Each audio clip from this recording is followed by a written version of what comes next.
Hello नमस्कार दोस्तों, कैसे हैं आप सब बढ़िया ना। आज का जो हमारा टॉपिक है वह है कृष्ण काव्यधारा की प्रवृत्तियों के बारे में। इसके बारे में हम जानेंगे। जो हमने पिछली वीडियो में बात की थी वह की थी राम काव्यधारा की प्रवृत्तियों के बारे में। ये दोनों हमारी सगुण काव्यधारा की उप काव्यधाराएं हैं। कृष्ण काव्यधारा की प्रवृत्तियों में कृष्ण भगवान के बारे में जानेंगे, उनके जो अनुयायी थे यानी कि जो उनके विद्यापति जी वगैरह जो उनके बारे में बताते थे। उनकी जैसे हम इनका जो कृष्ण काव्यधारा है वह हमारी 8वीं शताब्दी में दक्षिण भारत में बहुत ही व्याख्यापूर्ण रही। इनकी 8वीं शताब्दी में इनकी जो हमारे कुछ विद्वान है वह विद्यापति को कृष्ण काव्यधारा के प्रवर्तक मानते हैं, पर अगर सही अर्थों में जाना जाए तो हमारे वल्लभाचार्य जी इनके सही प्रवर्तक हैं। इन कृष्ण काव्यधारा के बारे में हमें पुराण, महाभारत जैसे जो ग्रंथ हैं उनके बारे में जानकारी मिलती है। इनके कुछ प्रमुख कवि हैं जैसे मीराबाई हो गई, और हमारे सूरदास जी हो गए, कुम्मन दास जी हो गए, कृष्ण काव्यदास जी हो गए। इसकी जो पहली प्रवृत्ति है वह कृष्ण की लीलाओं का वर्णन। इसमें कृष्ण भक्ति कवियों ने कृष्ण भगवान की जो बचपन की लीलाएं थी, जो रास लीलाएं जो बचपन में नटखटपन के द्वारा करते थे, उन लीलाओं का वर्णन किया है। जैसे कि वह माखन चुराते थे अपने सखों के साथ, बाद में झूठी बोलते थे, उन लीलाओं का वर्णन किया है। इसमें जो उदाहरण तौर पर है, भाई मैं नहीं माखन खायो मैया, ख्याल पर ये सखा सब मिली मोरे मुख लपटायो। इसमें कृष्ण भगवान ने अपनी माता के सामने अपने भोलेपन का प्रदर्शन किया है तथा अपनी जो सखा है उनको मतलब एक प्रकार से उन्हें मतलब आगे कर दिया कि उन्होंने ये सब किया है।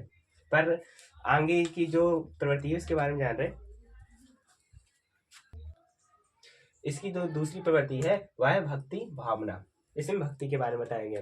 कृष्ण काव्यधारा के जो कवि थे वह किस प्रकार की भक्ति करते थे, वह अपने आराध्य के प्रति कैसी भावना रखते थे, इसके बारे में बताया गया। जैसे हमारे रसखान जी हमारे माधुर्य भाव, और मीरा जी हमारी प्रेम प्रतिभाव, और हमारे जो सूरदास जी थे वो दास भाव, और कुम्मन दास जी हमारे सखा भाव की प्रवृत्ति भक्ति रखते थे, भावना रखते थे। इसमें जो उदाहरण है वह मेरे तो गिरधर गोपाल दूसरो ना कोई, जाके सिर मुकुट सोए मेरो पति सोई। इसमें इसके बारे में बताया गया है। अब इसकी जो तीसरी प्रवृत्ति है वह है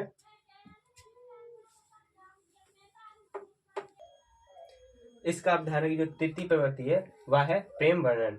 इसमें कृष्ण काव्यधारा के कवियों ने अपने आराध्य कृष्ण के प्रति निस्वार्थ प्रेम का वर्णन किया है। वह निस्वार्थ भावना से उनके वर्णन करते हैं। जैसे मीरा जी कहती हैं मेरे तो गिरधर गोपाल दूसरों न कोई। इसी प्रकार रसखान जी अपने प्रेम का महत्व समझाते हुए कहते हैं कि प्रेम प्रेम तो सब कहते हैं, प्रेम न जानत कोई, जो जन जाने प्रेम सो, प्रेम तो मरी जगत कोई रोई। सब कहते हैं कि मुझे प्रेम हो गया, इससे प्रेम हो गया, पर कोई प्रेम का अर्थ महत्व नहीं जानता। अगर कोई जन अपना प्रेम जान जाता है तो वह सारे संसार के बारे में जान जाता है। इसकी जो चौथी प्रवृत्ति आती है, जो कृष्ण काव्यधारा है वह भावात्मक से परिपूर्ण रहा है। इसका जो प्रकृति वर्णन है इसमें ब्रज भूमि के बारे में बताया गया है, उसके सौंदर्य के बारे में बताया गया है, राधा कृष्ण के प्रेम के बारे में बताया गया है।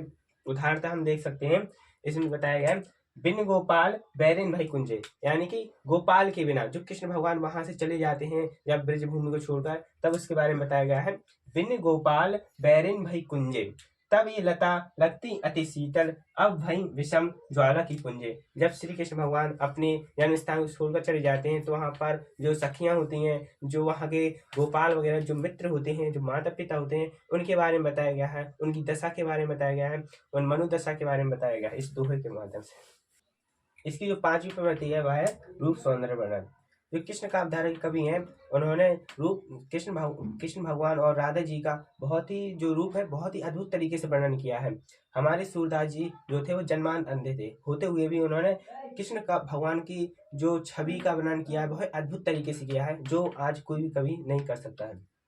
उदाहरण के तौर पर हम जान लेते हैं मोर मुकुट पीताम्बर सोहे, गल वैजंती माला, वृंदावन में धेनु चरावे मोहन मुरली वाला। जो हमारे कृष्ण भगवान थे उनका रूप वर्णन करते हुए कहते हैं कि जो कृष्ण भगवान पीले वस्त्र पहनते थे जो बहुत अद्भुत दिखते थे, और गल वैजंती माला जो गले में वैजंती की माला पहनते थे, वृंदावन में धेनु वहां पर अपनी गायों को चराते हुए बहुत ही आकर्षक प्रतीत होते थे। जो हमारे लास्ट वो है प्रवृत्तियों में वह है निष्कर्ष।